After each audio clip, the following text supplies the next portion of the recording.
Bonjour, mon nom est Mathieu. Le fauteuil roulant manuel est utilisé par plusieurs usagers des établissements de santé afin d'assurer des déplacements efficaces et sécuritaires lorsque nécessaire. Lorsque nous sommes appelés à accompagner des usagers en fauteuil roulant, il est important de connaître certains principes de sécurité. C'est de ces principes dont il sera question dans cette vidéo. Pour débuter, il est important de savoir qu'un fauteuil roulant peut être plié pour un meilleur rangement. Pour ce faire, on tire sur le siège vers le haut de cette façon. Pour le déplier et l'utiliser, on appuie simultanément sur les deux barres du siège jusqu'à ce qu'il s'enclenche. De plus, notez bien qu'il ne faut pas accrocher d'objets lourds à l'arrière du fauteuil roulant sur les poignets, comme par exemple un sac à dos, car celui-ci pourrait faire basculer le fauteuil roulant au moment où l'usager se lève, ce qui risquerait de blesser quelqu'un. Les freins du fauteuil roulant sont une partie moins connue, mais pourtant particulièrement importante. Ils servent à maintenir le fauteuil roulant immobile. Les freins doivent être obligatoirement appliqués lorsque le fauteuil roulant est immobilisé avec une personne à son bord et surtout à chaque fois que la personne se lève du fauteuil ou s'y assoit. Pour les actionner, il suffit de pousser le levier jusqu'au bout comme ceci, de manière à bloquer la grande roue. Pour les retirer, il faut ramener le levier dans l'autre direction jusqu'au bout. Il est important d'appliquer les freins des deux côtés.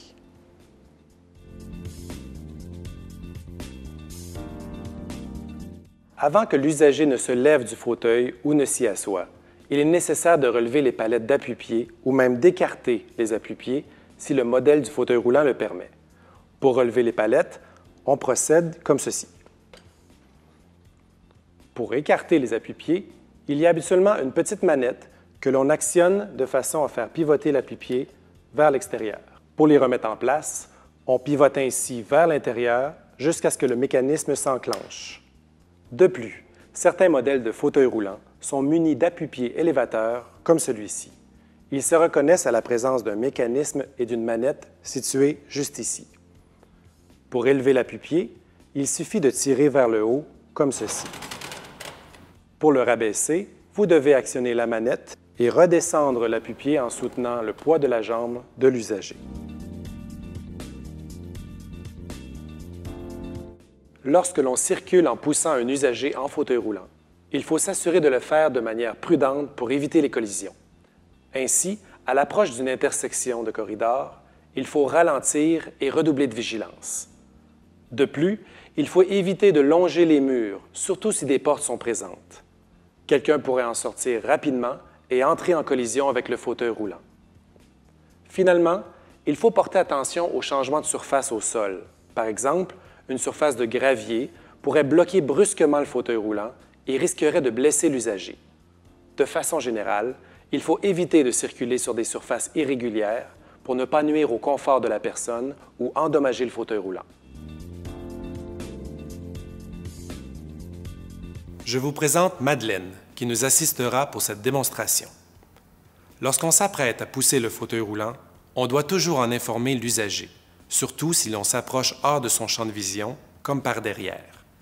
On évite ainsi de le prendre par surprise. D'ailleurs, il est toujours préférable de communiquer à la personne la manœuvre que nous nous apprêtons à effectuer ou la direction que nous suggérons d'emprunter.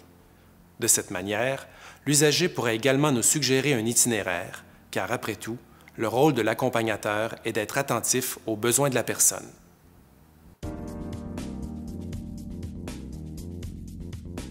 Avant d'amorcer un déplacement en fauteuil roulant, il vaut mieux s'assurer que la personne est bien positionnée, c'est-à-dire que son dos est bien appuyé au fond du fauteuil roulant et que ses bras sont à l'intérieur du fauteuil.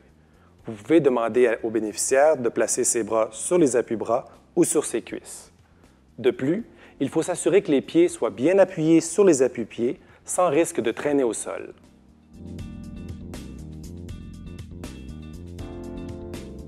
Lorsque l'on rencontre un seuil de porte plus difficile à franchir, comme par exemple pour une porte qui mène à l'extérieur, on procède à reculons. On tourne le fauteuil roulant sur lui-même et on approche les grandes roues afin qu'elles soient appuyées sur le seuil. Ensuite, avec les poignées du fauteuil roulant, on tire vers le haut pour faire passer les grandes roues. Pour faire passer les petites roues, on appuie avec le pied sur le levier de bascule de manière à faire tenir le fauteuil roulant en équilibre sur ses grandes roues, puis on recule doucement avant de redéposer le fauteuil roulant. De la même manière, il est préférable d'entrer dans un ascenseur de reculons afin d'éviter que les petites roues se coincent dans la fente au sol, ce qui pourrait provoquer un arrêt brusque du fauteuil. Par la suite, si l'espace dans l'ascenseur le permet, on peut effectuer un demi-tour pour en ressortir à reculons de manière plus sécuritaire. Le principe général lorsqu'on monte ou descend une pente telle qu'une rampe d'accès plus prononcée est que l'accompagnateur doit être placé du côté du bas de la pente. Ainsi, pour monter une pente, il faut s'y prendre de face, donc en poussant le fauteuil roulant. Il serait dangereux de monter la pente à reculons, car si les poignées du fauteuil roulant nous glissent des mains ou cèdent, le fauteuil roulant pourrait dégringoler la pente avec la personne à son bord. Pour descendre une pente, on suit le même principe, c'est-à-dire on descend à reculons. On peut se servir de notre corps pour bloquer le fauteuil roulant et donc contrôler la vitesse de la descente. S'il en a les capacités, on peut également demander à l'usager de ralentir la descente en appliquant une pression sur les cerceaux des grandes roues, comme ceci.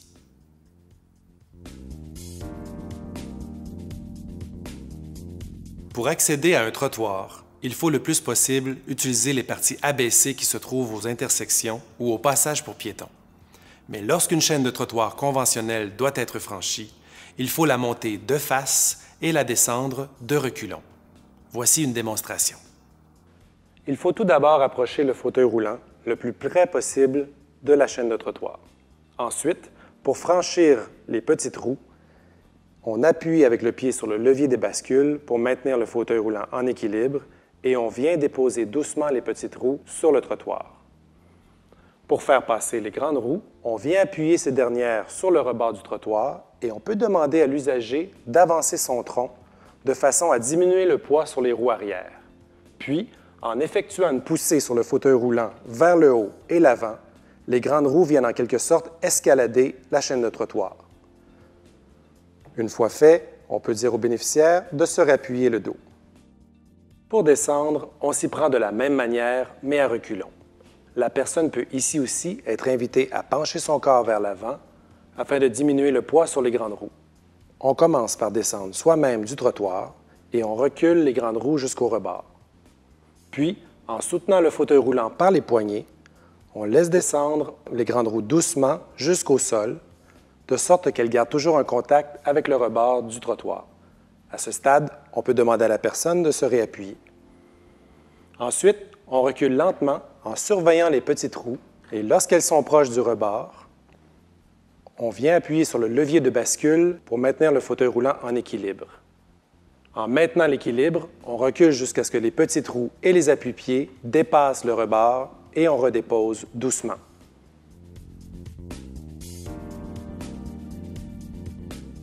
Parfois, pour prévenir le glissement de l'usager dans le fauteuil roulant ou pour d'autres raisons, il est recommandé d'utiliser une ceinture de sécurité. Si c'est le cas, le fauteuil peut être équipé d'une ceinture fixe ou alors celle-ci est ajoutée pour un transport donné. Pour savoir si l'usager en nécessite une, il est important de s'informer auprès du personnel infirmier qui pourra également vous indiquer la façon de l'ajuster au besoin. Voici comment mettre un manteau à une personne qui est déjà assise au fauteuil roulant.